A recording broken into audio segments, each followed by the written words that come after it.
প্রিয় ছাত্রছাত্রীরা, সামনে তোমাদের মাধ্যমিক পরীক্ষা।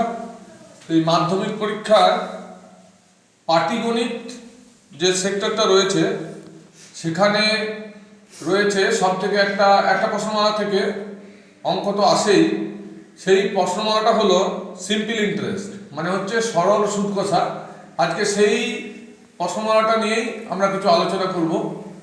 প্রথম হচ্ছে এই প্রশ্নমালাটাকে বলে সিম্পল ইন্টারেস্ট, মানে বাংলাতে সরল সুদ কষা, সরল সুদ। এই প্রশ্নমালার অঙ্ক করতে গেলে প্রথমে সব থেকে এই প্রশ্নমালার যে সূত্রগুলো রয়েছে সেগুলো খুব ভালো করে আমাদের জানতে হবে। প্রথম কথা হচ্ছে পি। পি কথার অর্থ প্রিন্সিপাল। প্রিন্সিপাল প্রিন্সিপাল মানে হচ্ছে আসল। আসল কোনটা এটা বুঝতে হবে যে আসল কোনটা। আমরা কোনো ব্যাংকে যদি কোনো অর্থ গচ্ছিত রাখি বা জমা রাখি তাহলে সেটাকে বলা হয় আসল। পরবর্তী ক্ষেত্রে যে ব্যাংকে যে টাকাটা আমরা জমা রাখবো সেটা বেশ কিছু সময়ের জন্য রাখা হয়, সেটাকে আমরা এখানে সূচিত করব টি দিয়ে। টি টি মানে টাইম। টাইমের অর্থ হচ্ছে সময়।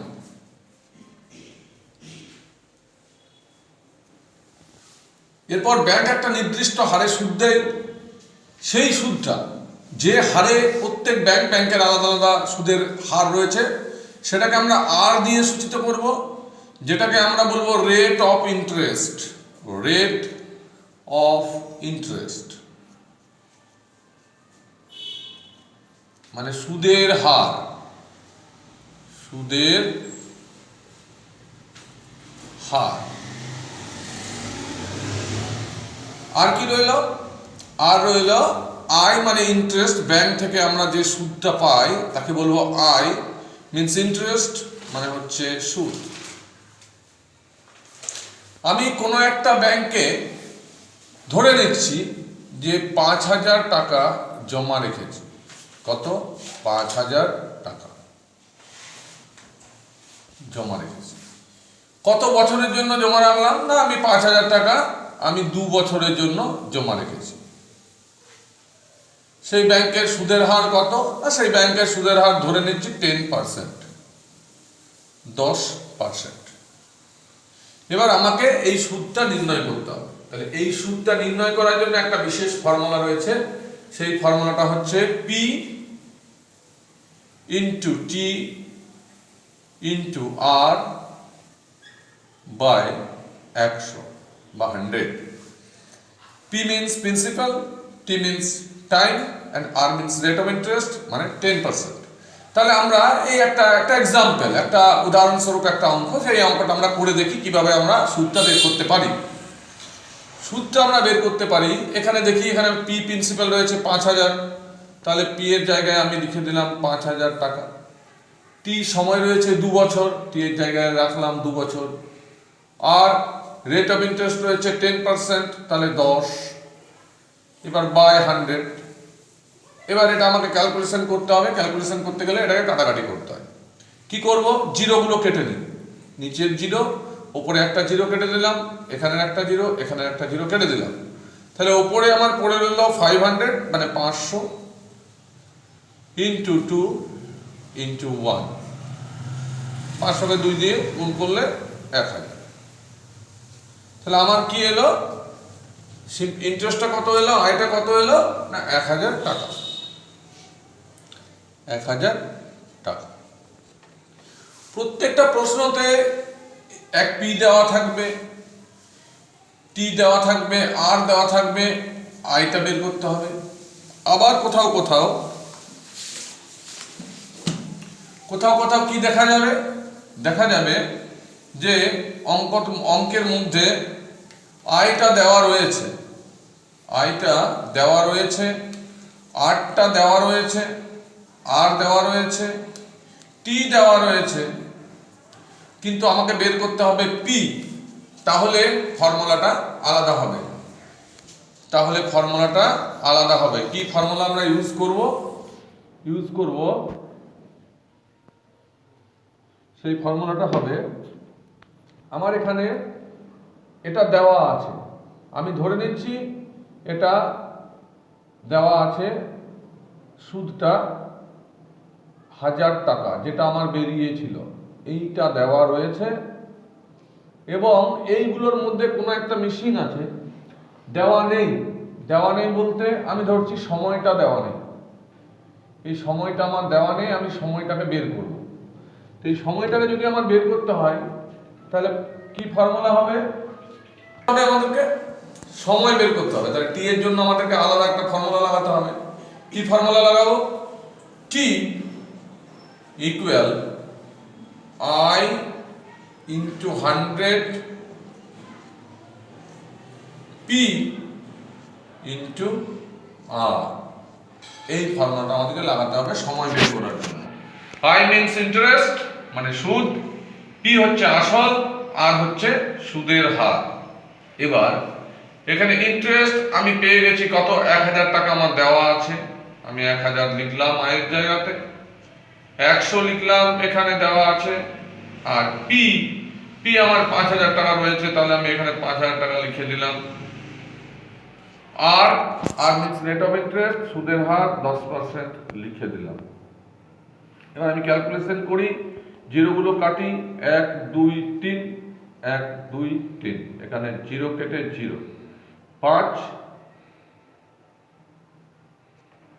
2 এ 10, চলে এলো কত, 2%। কত এলো, 2%। তাহলে এখানে আমরা পেয়ে গেলাম কত, 8টা পেয়ে গেলাম 2%, সরি 2 ইয়ার্স, 2 বছর, যেহেতু টি রয়েছে তাহলে 2 ইয়ার্স মানে 2 বৎসর, 2 বৎসর। তাহলে আমি পেয়ে গেলাম কি, এখানে 2 বৎসর, 2 বৎসর বা 2 বছর। এবার এবার অন্য একটা কিছু মিসিং রইল, কি মিসিং রইল, আমি ধরে নিচ্ছি সুদের হার দেওয়া নেই, সুদের হার দেওয়া নেই, আমাকে সুদের হারটা বের করতে হবে। কিভাবে বের করবো সুদের হারটা দেখি, তার জন্য ফর্মুলাটা আলাদা হবে। তার ফর্মুলা কি হবে লিখছি,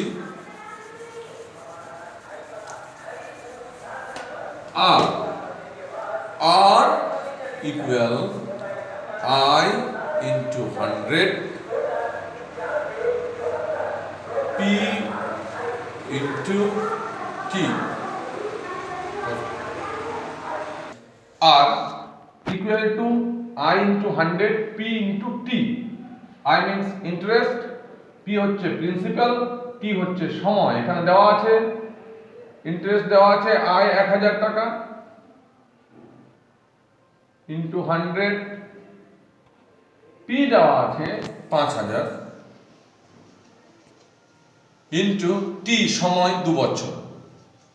ক্যালকুলেশনটা করি, 0 0 0 0 0 0 রয়ে গেছে, 5 2 20 10, কত হলো 10%। সুদের হার আমরা বের করে নিলাম 10%। এবার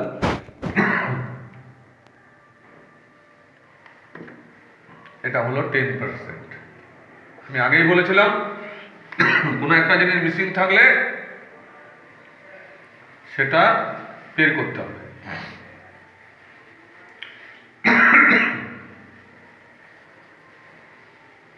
পরের বার ধরে নিচ্ছি পিটা দেওয়া নেই,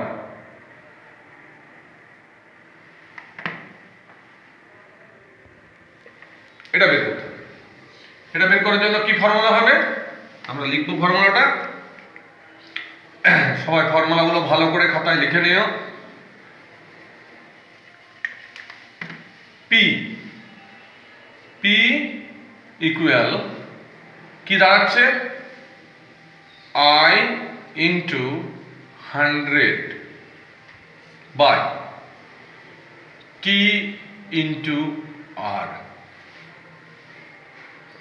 ইন্টারেস্ট সুদ কত রয়েছে, 1000 টাকা into 100 by T. T means time, time কত রয়েছে 2 বছর, 2 ইন্টু রেট অফ ইন্টারেস্ট 10%, 10 0 0 আর কোথাও জিরো কাটবে না, আমি এখানে কেটে দিই 2 5 10, 1000-এর সঙ্গে যদি 5কে গুণ করা হয় আসে 5000 টাকা। আমি পেয়ে গেলাম কি, পেয়ে গেলাম আসল, কি বেরোলো 5000 টাকা। একটা অঙ্কের মাধ্যমে আমরা শিখে গেলাম যে আমাদেরকে কিভাবে সুদ কষার অঙ্ক করতে হবে। পরবর্তী ক্ষেত্রে এই সুদ কষার অঙ্ক ক্লাস 7 এই সব ক্লাসে রয়েছে। সব থেকে বড় ব্যাপার সরল সুদ কষার অঙ্ক রয়েছে। আমাদের এবছর মাধ্যমিক পরীক্ষা সামনে, মাধ্যমিকে কোষে দেখি 2, কোষে দেখি 2